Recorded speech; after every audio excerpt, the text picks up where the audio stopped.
კმაყოფილი დარჩებიან. საავტორო უფლებების დაცვაზე დღეს კულტურის სამინისტროში ისაუბრეს ნიკა რურუა და საკპატენტის თავმჯდომარე ირაკლი ღვალაძე ქართველ ხელოვანებს შეხვდნენ საკპატენტი ინტელექტუალური საკუთრების დაცვის კუთხით სახელმწიფო პოლიტიკას განსაზღვროს. საკპატენტის ხელმძღვანელობა თავს ვალდებულად თulis ყოველი საკანონმდებლო ცვლილებამ ინტელექტუალური დაცვის სფეროში წარმოქმნილი სიახლეები პირადად იმ ადამიანებს გააცნოს, მისი ინტელექტუალური საკუთრება სახელმწიფოს დაცვის ობიექტია.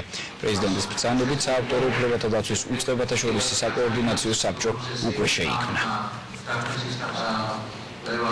მოდარული ფილმი, კლიპი, მუსიკა და ასე შემდეგ საქართველოში არ უნდა იყიდებოდეს, იმიტომ რომ ეს აზარალებს ერთი მხრივ ავტორებს და აზარალებს ძალიან მათ შრომის ნაყოფს ფაქტიურად სახელმწიფო ვერ იცავს და მეორე მხრივ აზარალებს ქვეყნის იმიჯს, ეს არ შეიძლება ესე გაგრძელდეს, ამაზე არის თანხმობა საქართველოს მთავრობაში. ყველა დაინტერესებული სამინისტრო ვინც არის დაკავშირებული ახსნილებასთან და ამ პრობლემატიკის ყველა ჩართული იქნება და ჩვენ განვიხილავთ ზოგადად აი რა პრობლემებია. იგივე ავტორთა საზოგადოებას რაც შეეხება ეს საერთაშორისო დაბობილი პრაქტიკა ყველა ქვეყანაში ესეთ გამთავრებულ ქვეყნებში არსებობს ესეთი კოლექტიური მართვის ორგანიზაციები, რომელთაც ახდენენ ადმინისტრირებას ამ საკითხებში. ძალიან მიუხედავია ეს საქმე და რა ვიცი ძალიან დროულია ეხლა დღეს აქ შეკრება რომ რაღაც კულტურის სამინისტრომ გაგვიწვიოს რაღაცა დახმარება. საკანონმდებლო ცვლილებები არის შესატანი და დასახვეწია და დასარეგულირებელია ეს ყველაფერი. ამაში უცნაური არაფერი არ არის მთელ მსოფლიოში ასე